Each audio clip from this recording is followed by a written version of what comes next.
Hey everybody, welcome back to my channel. It's Cozy Christopher. Today we're doing two things. For one, we're going to be telling you the rules of the giveaway and how you can get one of these Fifine K688 dynamic microphones.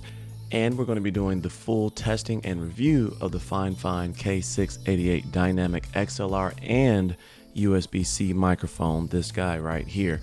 And so make sure you watch this video to the end, for one, so you can see the sound quality of the product potentially that you may be winning, as well as so that you know the rules for the giveaway. So let's jump right into it because it's going to take a while.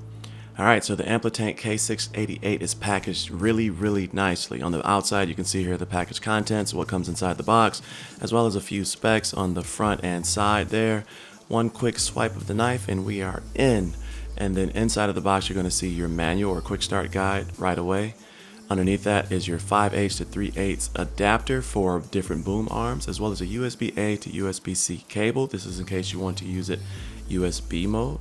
Now the microphone itself is built really well. It's not like heavy metal, but you have your capacitive touch mute button on the outside there on the top. You have your where you can attach it via the boom arm and or stand. On the back, of course, you have your XLR input, USB-C input, headphones input, as well as the mic gain and the headphone volume in case you're going to be using it to monitor. Keep in mind this can only be used when in USB mode.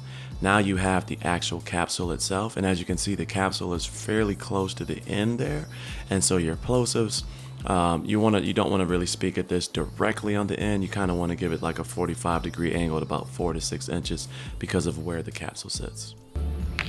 All right, we are testing out the Fifine K688 dynamic microphone and running a quick game of DMZ real quick. Now I am playing with the M42 mouse from Xtrafy. They sent that one out for me to review, so testing it for a while before giving thoughts. So far so good.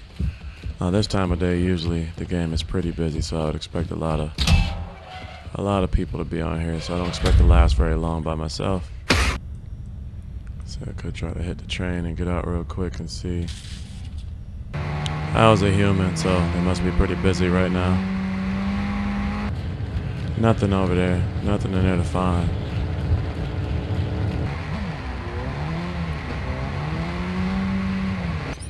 Ultra One, we have visual on the LZ. Keep it clear. Ultra One, we're seeing increased activity in the area. Stay sharp.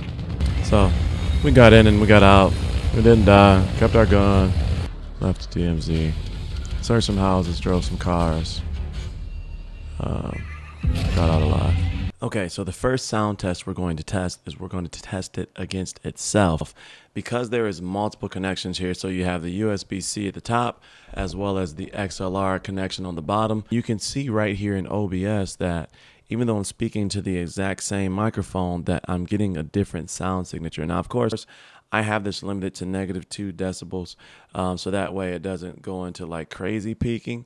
But you can look right here at the meter, and you can see that the USB is not getting the same sound as the XLR. And so this is what it sounds like when it's on USB, and this is what it sounds like when it's on XLR without any sound treatment. Okay, so I got some lyrics here, and I'm going to do lyrics like I did last time to test this out. And so this is the Fifine K688 on XLR mode. Now this is the Fifine K658, which is their original USB dynamic microphone that I got from them last year. This one is the Antelope Asino Synergy Core modeling microphone. Now this is about a $450 microphone, and it can model or copy potentially up to 18 different signatures of other well-known microphones, including the Shure SM7B, but this is on its standard sound profile. Now this is the HyperX Quadcast S White. Now this is one of the most popular desk setup microphones that you can find, and then this is their most recent release in white. And so we're going to do this test on this as well. This is again a cardioid condenser microphone. You walk out the door, then you want back in the second that it's cold outside, and you see I've got something to give, and I'd give it to you 100 times over till you screwed me over, just like the last time, saying it was the last time. You walk out the door, and then you want back in, the second that it's cold outside, and you see I've got something to give, and I give it to you 100 times over till you screwed me over, just like the last time, saying it was the last time. You walk out the door, then you want back in, the second that it's cold outside, and you see I've got something to give, and I give it to you 100 times over till you screwed me over, just like the last time, saying it was the last time. You walk out the door, then you want back in, the second that it's cold outside, and you see I've got something to give, and I give it to you 100 times over till you screwed me over, just like the last time, saying it was the last time. Okay, so now I am testing out the Fifine K688 using my Mayonocaster E2 audio interface. I wanted to do this just to test it real quick on a different interface than the X2U here.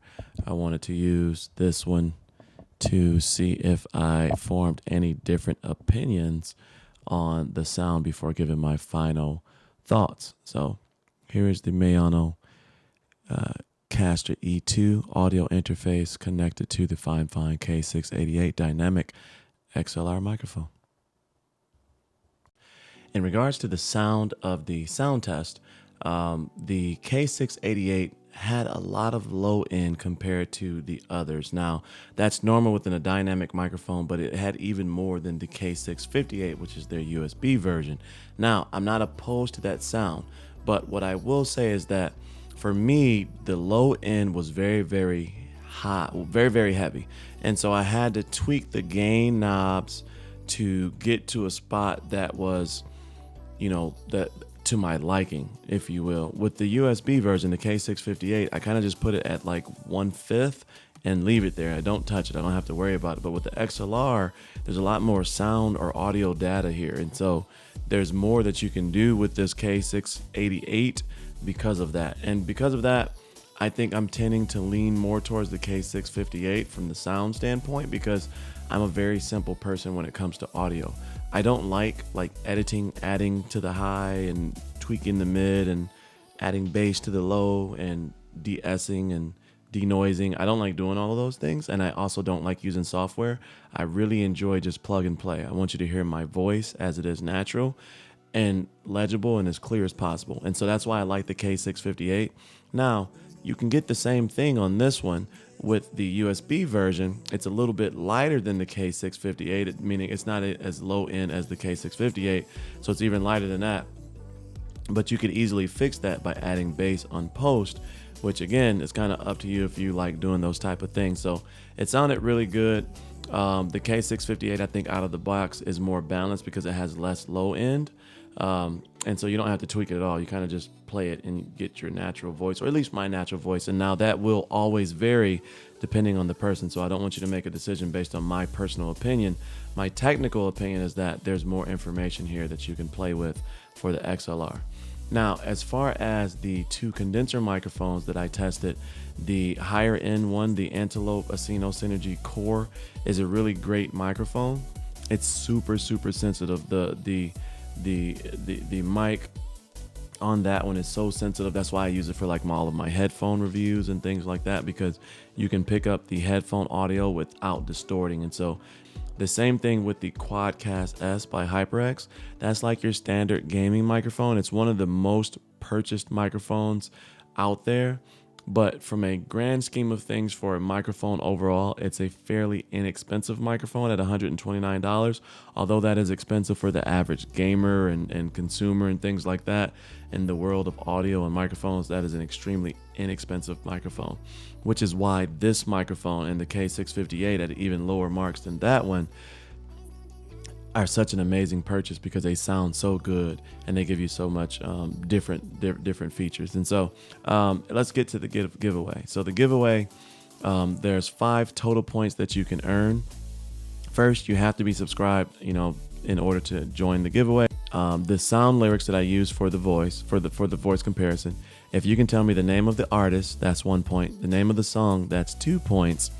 And the if you know the significance or connection between that artist and the song, kind of a sneaky trivia type question there, I'll give you 2 bonus points, and that's 4 points. The 5th point is in that same comment. Make sure you put your username for any of your social handles, whether it's Twitter, Instagram, or TikTok, and just let me know which one it is. I need to be able to communicate with you in order to give you the prize. And so that is it, and that totals 5 points. I'll put that in the description below. Looking forward to getting this out to you. I will be running this contest all the way to Christmas, and then on Christmas Day, I'm going to pick a name. I'll put all these names on an Excel sheet. I'll cut it all up, put it in a bag, shake it up, reach in there and pull it out. So the more points you get, the more chance you have to win. And then I'll reach out to you right away. I'll put that on the short. So make sure you subscribe and hit the bell icon so you see that short when it comes out. So as always, stay cozy in that crazy world, and I'll see you in the next video. Peace.